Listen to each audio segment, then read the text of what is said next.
నువ్వు నేను ప్రేమాల మీకు ఇష్టం పద్మావతియా విక్కీ అని కమెంట్ బాక్స్లో చెప్పని మర్చిపోకుండా. సో వచ్చే ఎపిసోడ్లో నాకు నువ్వంటే చాలా ఇష్టం పద్మావతి అని ఖచ్చితంగా యశోద చెప్పబోతారని అందరూ ఎక్స్పెక్ట్ చేస్తున్నాము. ఎందుకంటే వాళ్ళ అమ్మ అంటే ప్రాణం అని అందరికీ తెలుసు. సో సుగుణ ప్రాణమే కాపాడేసిన పద్మావతికి ఇంకా మిగిలి ఏం లేదు. నాకు ఎంత ఆశ ఉండదో ఎంత ప్రేమ ఉండదో మొత్తం పోయి పద్మావతికి అలా చూపిపోతాను, చెప్పేస్తాను ఖచ్చితంగా అని చెప్తున్నారు. అండ్ సుగుణ కాడ పద్మావతి గురించి ఏమన్నా నీకు ఎట్లా అనుకుంటున్నావు అని చెప్పేటప్పుడు ఈ మాదిరికి కోడలు ఎవరికి దొరుకుతుందా, దొరుకుతుందంటే వాళ్ళు అదృష్టశాలి అని చెప్తున్నారు.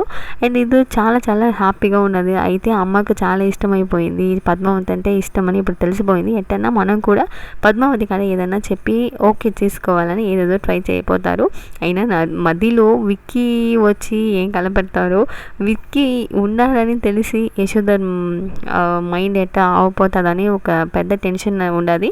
సో ఎట్ట పోతుంది ఈ సీరియల్ అండ్ ఎపిసోడ్ ఎట్లా వెళ్ళిపోతుందని వెయిట్ చేసి చూస్తాం. Thank you so much for watching. Bye.